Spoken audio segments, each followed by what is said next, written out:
All right, what's going on, guys? So I've been trying to go live on YouTube like all damn day. I had some meetings. I was training a cold caller this morning.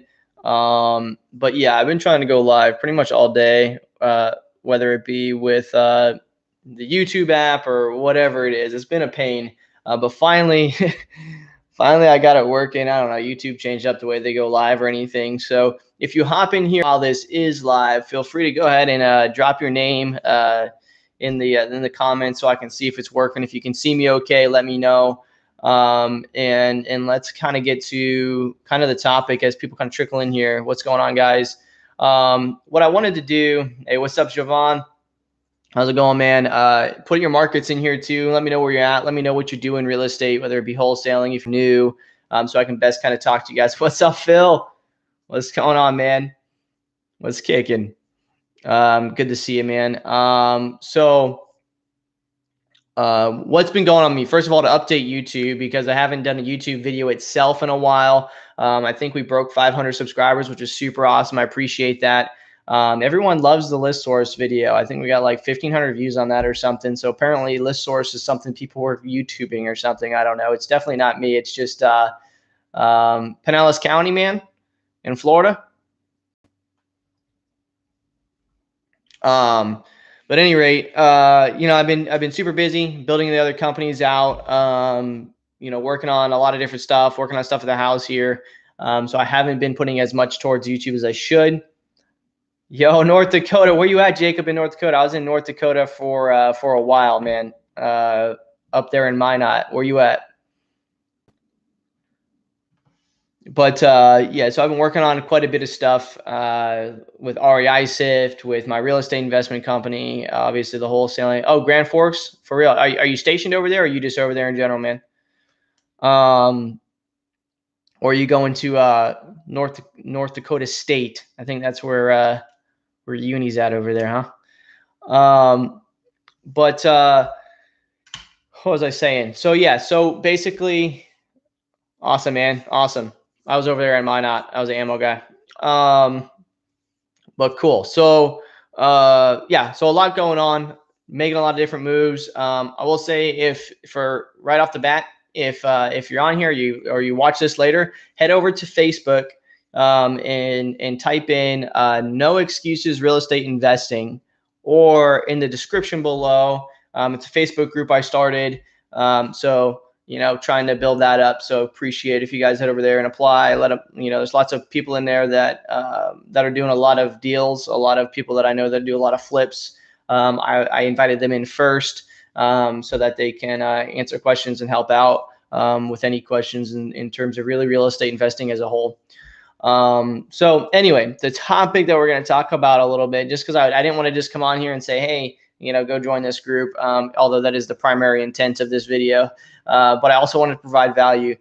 So what I want to talk about, because it's something that I've dealt with very recently, is having a seller that's telling you that they want to sell. Everything lines up that they want to sell. You've done all your work. You've been to them at the property. This has been like a 2-month ordeal from the time that they have originally spoke to you to finally setting that appointment, to then being like wish-washy and kind of stringing you along. You kind of feel like you kind of feel like you've been put into that friend zone, if you will. But not even that good, because you almost don't even feel like friends at this point. So, I've had a situation. I'm dealing with 2 properties down here where, we got to a point, we did contracts, we made verbal agreements, all this other stuff. And it got to the point where it's like they're still shopping around. They were still making demands, still doing this, still doing that, even though we've made agreements. They're still not sure what they want to do. So I kind of wanted to talk about a little bit of what type of person. Okay, good deal, good deal. Air Force, what's up, man? So I want to talk about the type of people that generally this happens with. Yeah, fuels. I had a feeling you meant fuels, but I wasn't quite sure. I'm not gonna lie, man. As an ammo guy, I couldn't stand fuels guys. They would always pull up next to us with our muns and think that we had to move first because of the fuel priority of the aircraft and all this other stuff. But I have a couple of really good buddies that are still fuels guys. In fact, one of them's over here on Hurlburt. But anyway, so you know, a lot of times what this stems from is some sort of connection to the property, like an emotional attachment to the property. And you have to be cognizant as an investor, as anybody that's trying to come in and handle someone's situation, even though they're expressing that they want to sell, they're expressing that that you are their solution. You have to keep one eye open and then keep both ears open to watch what they're really doing, right? Like through their language and also through their actions, in addition to listening to what they actually are wanting, right? Because it's really easy as an investor, because a lot of times, especially in wholesaling, especially if you're dealing with like a probate situation, or if you're dealing with someone who's tax delinquent, it's really easy for you to want to come in and solve that solution for them, right? We always come in saying, hey, we're solution driven. We're here just to solve your problem. But sometimes when you're doing that and you're being pretty aggressive with that, when you're saying, hey, I just want to solve your problem. I just want to solve your problem. I'm here to help. I'm here to help. A lot of times that starts being, even though when you're expressing it, you feel as though you're expressing it in a good way, they start to look at it in a negative fashion. Why does he want to help me so much? Why does he want these properties? Like it starts, if you press on it too hard, it starts to have the reverse effect of what it's supposed to have. So that's something to keep in mind when you're dealing with somebody that is seeming as though they're starting to back away from the deal. In this situation, you know, like I said, we had the contracts filled out. I left the contract for them. We've been talking to them for months, and you know, they wanted us to remove our clause. And these are two properties I'm bringing down myself. We're not wholesaling them. So it's not like we really have to have the same type of inspection period, because we're not trying to have that gap between the time that we put it under contract and then trying to find a buyer. Right. So I was okay with dropping my inspection period down. And then in fact, I even got rid of it altogether, because they already let us in there. My contractor's already seen it. I felt very confident in the deal, and not having that doesn't necessarily mean it's a catch-all if I really needed to get rid of that property. So even after dropping that and all the verbal commitments, they still didn't want to sign. And they're kind of like, I just don't understand the contract. Only my husband dealt with this, because the husband you know, dad had passed away. So they're very sensitive and very emotional to the deal. I'm getting two conflicting things. They want to sell, but they're not quite sure what they want to do at the same time, even though, you know, they've expressed that they need the money. They want to sell the properties because it's a headache and all this other stuff. It's just, what you've got to understand is that they're going through a lot of different emotions. And they really don't know what that answer is. So going for the close is not going to work out as effectively as you think it will. And it's kind of like a 50-50, you know, because some people are ready to just move, right? And they just want to get rid of it. And then on the reverse side of that, even though that's what they're saying they want to do, they kind of express, you can kind of tell by their personality that they're also very secure in what they're doing, meaning they're not the type of person that takes risks, I guess, right? Everything has to have things in line. Everything has to make sense. And if something looks out of the ordinary or it's different, then they are very standoffish. I think standoffish is a good word for that. So if you start seeing that happening, start pulling back yourself a little bit. Okay, because the fact is, in this situation, like, I know they need to sell. I know that they're in the situation where they need to sell. The problem is that if I upset them too much, will they shut me down entirely and leave me out of the situation? Because it's happened before, right? Generally, that's what happens when you first have that initial talk. Then they come back after a month or two, and then they want you to see the property. You get the appointment, you know, and it's kind of like a cycle. And so finally, they kind of kind of something switches to where they either need you so badly, right, you have a credibility kit's important, right? I mean, my website, this, that, and the other, but in some cases, it's still not going to matter. In my case, this is that case. You generally speaking, my video testimonials and all those kind of things will bring people off the edge. But sometimes, especially, it's nothing against females or anything, but especially when it's females that you're working with, when they were taken care of extremely well by their husband or whatever, and then they're gone, it becomes really difficult. I mean, and rightfully so. But a credibility kit is always really good to have. And what he means by that, for anybody watching later on, is you want to be building a credibility kit in the sense that you want to have video testimonials on your websites. You want to make sure you have a website set up, or at least that has videos on it. Maybe a YouTube channel, maybe an Instagram, maybe just general written testimonials, Google reviews, Facebook reviews, as much stuff as you can that's anybody except yourself, saying that you are who you are and that you can pull through with this. So that's really important. So when you're dealing with a motivated seller that's being difficult, the best advice that I can give to anybody is to kind of pull back a little bit, right? But like I said, like, you really don't know what's going to happen until it happens, because you can't really judge when someone's in a really emotional state. You can't necessarily judge what they're actually thinking and how they're going to respond. So in this case, when I pulled out, or kind of pulled back a little bit, I said, listen, I just feel as though you guys are not emotionally ready. And that's totally understandable. It's rightfully so. You guys are still doing, getting quotes, while we've already agreed. You don't really want to move forward my contracts. You don't really trust the contract, even though I've removed everything that you don't like. You still feel as though your attorney needs to see it.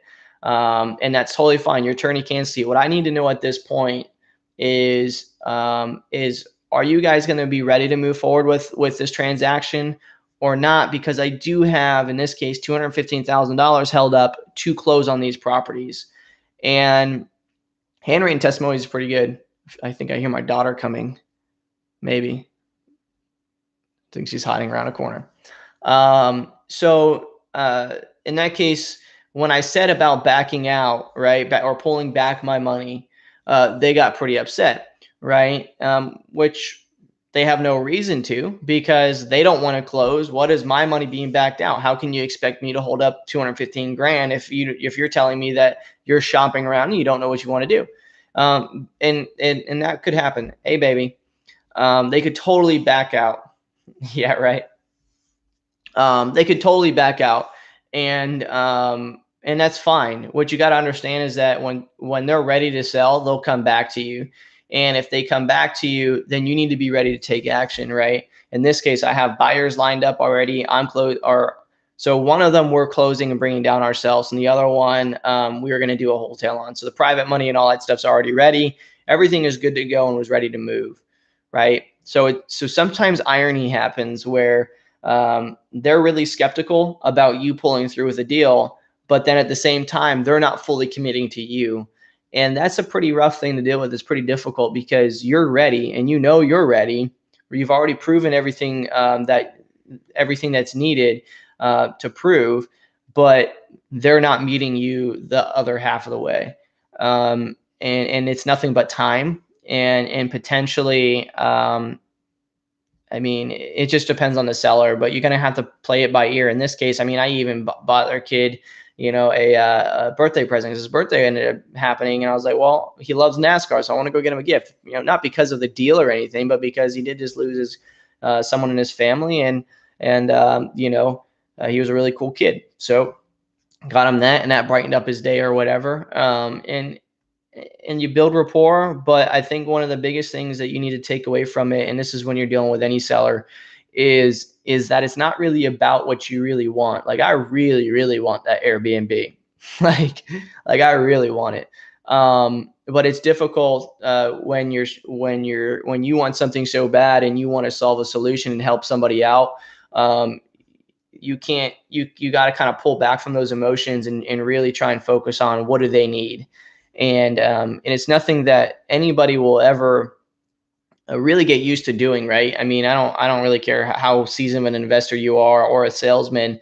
You know, controlling your emotions is something that you'll always end up having to battle. It's always something you'll have to deal with, because we're human beings, we're mammals, and emotions are something that runs, you know, pretty much through most of us.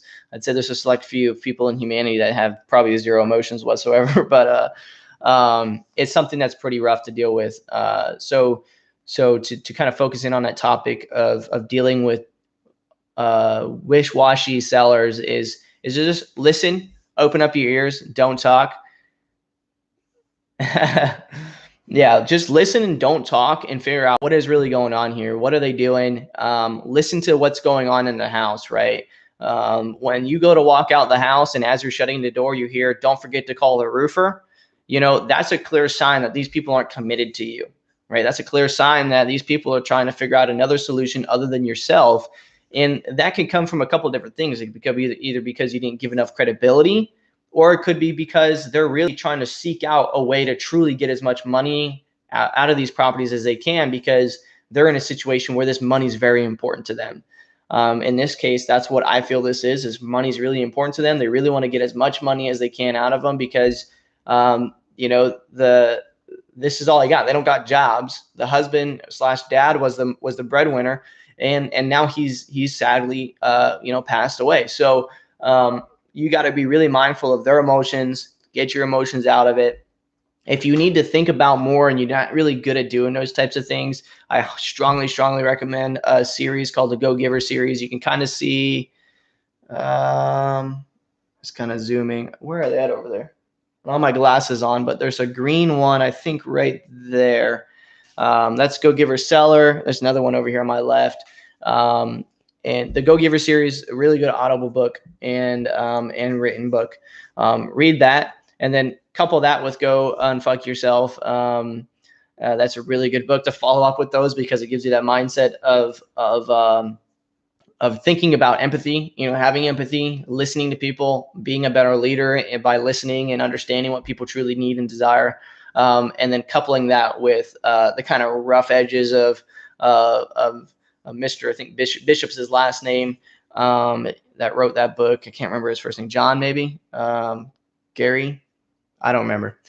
Really good book though. And he's really aggressive and getting yourself in the right mindset. So with those two coupled, I think it's probably one of the best two coupling books that you can have. And then pairing that with traction in your business. And I feel like that's like a stupid, awesome foundation for kind of some self-education and kind of kicking yourself in the right direction. So that's pretty much kind of what I want to cover. Just wanted to talk about that. What kind of questions does anybody have? Does anybody have any questions, any comments, anything they want to talk about in terms of real estate? Kind of before I kind of sum up, if you're in here, you know, and you're just kind of chilling, drop your name, or you don't really have to say your name. It shows your name. But if your YouTube name isn't your name, then, you know, say what's up and say what market you're a part of. I might know some buyers in your market. I might know some sellers in your market. Over there in North Dakota, I got I really don't know any investors over there. Really, I know quite a few realtors, but no investors. I do buy and hold. Yeah, definitely. I mean, that's the only reason to wholesale. You wholesale to, hey, Michigan. What's up, Mike? Michigan, man, Central Michigan. I love Michigan and I hate Michigan at the same time. I'm not gonna lie. I got like, it seems like every one of my buddies that was from Michigan. I don't know why. I must have naturally attracted Michigan people because of a lot of the guys there are really outdoorsy and stuff like that. A lot of ice fishing and stuff. When we're in North Dakota, like everybody I knew was from Michigan. That's awesome, man. Yeah, I bet you agree. During the summer times, you probably love Michigan. During the winter times, you hate it. That's pretty much how I felt about Alaska and North Dakota. But yeah, man, I do buy and holds. I think buy and holds are really important. I think as you're doing investing and as you're doing wholesaling specifically, you should always be looking for opportunities to hold a property. For some reason, it seems as though every time I buy a property to hold it, though, I end up selling it. I don't know why, but it has happened that way a lot in the last 24 months. In fact, I'm closing on one next Friday that I'm supposed to be holding. It's definitely a 2% deal. But I don't know. I might fix it up and sell it. It just really depends on what I got going on. I'm self-funding REI Sift, so a lot of my money's going into that. So on terms in accordance to which you mean, like owner financing terms, or which terms? That kind of that terms can be being called from Mexico. I wonder what that means. Let's answer it. Let's see what's up with Mexico. This is Tyler. Hello, this is Tyler. All right, cool. They hung up. That's funny.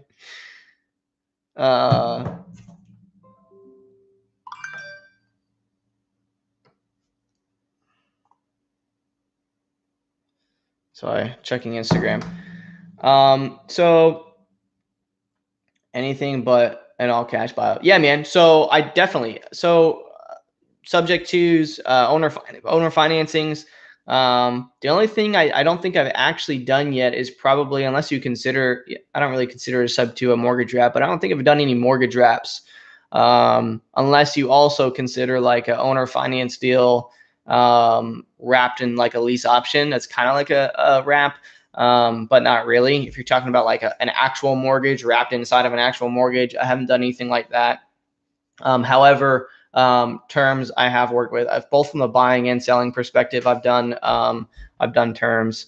Most of the time, I've tried to do short terms, quick turnarounds, just to get cash in my pocket to make my ROI to basically reset. I guess to give an example, buy something. We're just going to use fictitious numbers here. Buy something for $10,000, fix it up. Maybe you put another 10,000 into it, so you're all in at 20,000. My goal, and maybe it's worth 75 or something like that.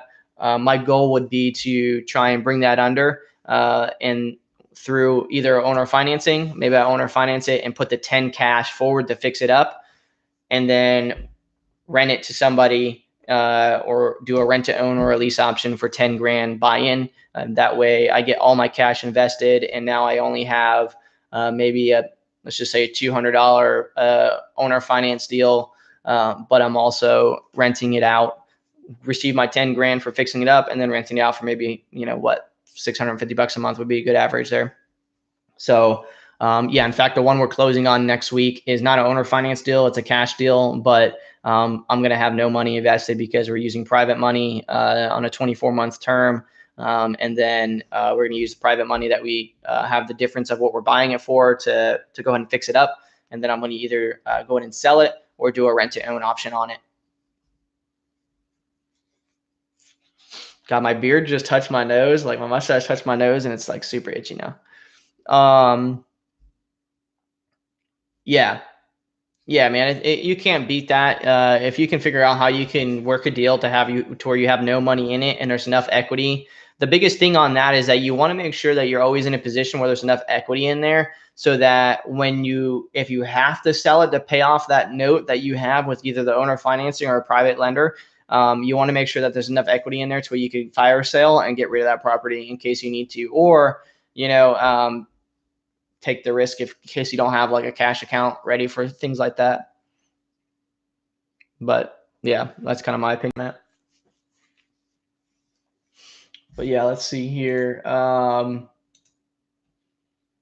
That's pretty much everything I kind of wanted to cover. I got some calls to make and stuff like that. So I appreciate you guys hopping on here and chatting with me for a little bit. I'm going to be going on live like this a little bit more often, especially now that the YouTube's done getting their shittery figured out. Talk about some different subjects and things like that. And of course, like I said, when I first came on, if you haven't went over and got on No Excuses Real Estate Investing group on Facebook, make sure you do that. The link's below, or just search it on Facebook, or go to my IG and click the link inside my bio, and it's right there as well. So I appreciate you guys. And appreciate you, Phil, for coming on. I'm in New York, Long Island, and New Hampshire market as well. I'm finding sellers lie very consistently. Yeah, that is 100% accurate. They do lie all the damn time, especially with rehabs, especially with things that you can't see. The seller in this case, on the one that we're buying, she just did a bunch of fresh paint, and she basically was trying to paint over where there was spots from the roof. I can tell by looking at it, like, hey, that roof needs replaced. You painted this? She's like, yeah. I'm like, did you paint and try and cover the marks? Because it definitely has some drips. She's like, oh, no, we didn't paint those. But you can bluntly tell that it's nice, shiny, fresh paint. It's just they don't understand that one coat of white paint doesn't fix bleed throughs. So, it is what it is. Sellers lie all the time. And that's why it's important to have that due diligence stage. But depending on the situation, if you're willing to take the risk and remove that clause, then by all means do so. Worst case, you're going to lose an EMD, or they're going to try and come at you saying you have to buy the place. And if they do, whatever, you work with it when it comes, I guess. But just make sure you're not getting yourself in a bad situation. But yeah, again, I appreciate it. I got to go get flowers for my wife, make a few phone calls, and go from there. Hopefully she doesn't at all see this and I just ruined the surprise for flowers. But whatever. She'll think I'm kidding anyway. No, but appreciate it, guys. Thanks for coming in, Jacob. Thanks for coming in, Phil, and anybody else. Hope you guys enjoy this. Talk to you guys soon.